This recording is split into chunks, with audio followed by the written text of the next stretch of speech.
আসসালামু আলাইকুম রহমতুল্লাহ। আজকে আপনারা দেখছেন যে এইখানে বাচ্চা বাইরে ছেড়ে দেওয়া আছে, আর তার মাঝখানে মানে সাইডের দিকে আর একটি বোর্ডার চলতেছে। অর্থাৎ এমন হয়েছিল না, এখানে একটা বোর্ডার ছিল আর এইখানে এই বোর্ডারটা ছিল। যেহেতু এই বোর্ডারের বাচ্চা এই বোর্ডারের চাইতে 5 দিন, 4 থেকে 5 দিনের ছোট বড়। তো ওই বোর্ডারের বাচ্চাটা এখানে ছেড়ে দিয়েছি। এটা সেফগার্ড দিয়ে একটু বড় করে ঘিরে দিয়েছি, এখানে পার্টিশন করছি। আর এই মাঝখানে আর একটা বোর্ডার ছিল।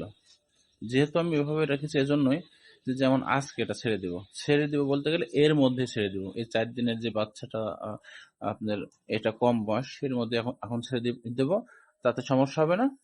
প্রয়োজন হলে আমি 4 দিন পরে যখন বিক্রয় করা উপযুক্ত, এর বয়স যখন আমার দেখা যাচ্ছে 24 দিন বা 30 দিন হবে, তখন 34 দিনে যাই বিক্রয় করব। তাহলে এটা সমতুল্য না হলে তখন বিক্রয় সমতুল্য হয়ে যাবে।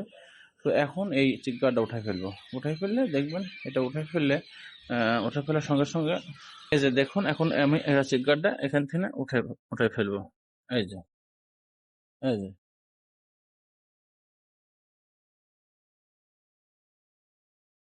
যেহেতু ভিডিওটা আমি নিজে করতেছি, তারপর আপনাদের দেখানোর উদ্দেশ্যে এই যে আমি ছেড়ে দিলাম, বাচ্চা সব বের হয়ে যাচ্ছে, আপনারা খেয়াল করতে হবে। আমি তখন তুলে ফেলতে অলরেডি উঠে নিচ্ছি। এই যে উঠে নিয়েছি, বাচ্চা সব এক হয়ে গেল, দেখতে পাচ্ছেন সকল বাচ্চা এক হয়ে গেছে কিন্তু। তো এরকম করে বাচ্চা করলে অনেকে বলে যে ভাই ছোট বড় 4 দিনের বড় হয়ে গেল, একটা বাচ্চা একটা ছোট 4 দিনের হয়ে গেল। না ভাই, এর চাইতে সুবিধাও বেশি আছে। এই বাচ্চাগুলোকে আমি চিনতে পারবো, কোনটা 4 দিনের বড় হলো, কোনটা 4 দিনের কম হলো, চিনতে পারবো আমি। আমি যখন বিক্রয় করবো তখন আমি যদি দেখা যাচ্ছে এটা গোষ্ঠের হিসেবে বেশি, তাহলে সমস্যা নেই। যখন জিমের জন্য বেচবো তখন তার কাছে বিক্রয় করবো, তাকে বলে নেবো যে ভাই 4 দিনের ছোট একটা বাচ্চা আছে, 4 দিনের বড় কিছু মানে অর্ধেক অর্ধেক রয়েছে। এতে আপনার জায়গার স্বল্পতা থাকলে এই জায়গা কভার হবে, কিন্তু পাখির কোনো সমস্যা হবে না। যে বড় পাখি রয়েছে, আগের বড় পাখি রয়েছে, 4 দিনের ছোট, ওই পাখির কোনো সমস্যা না, এটা কোনো সমস্যা হবে না। এই সমস্যা সম্পূর্ণ আপনার মধ্যে।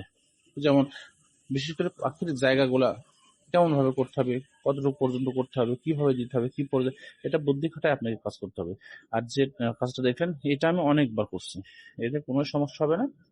এখন আহ এখানে একটা বিষয় মনে রাখতে হবে আপনাকে, যে খামারটা নিজের বুদ্ধিতে কিভাবে চালানো যায়, কোনটা করলে হয়। আমার অন্যান্য অনেক ঘর রয়েছে।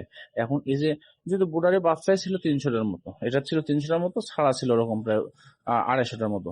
এখন এই 250 পাখির জন্য এত বড় ঘর দেবো, আরেকটা ঘরে ওই 300 নিয়ে যাব, এটা হয় না। যার জন্য অল্প বাচ্চার জন্য 4 দিন 5 দিন যদি কম ছোট বড় হোক অসুবিধা নেই, ছেড়ে দিলাম।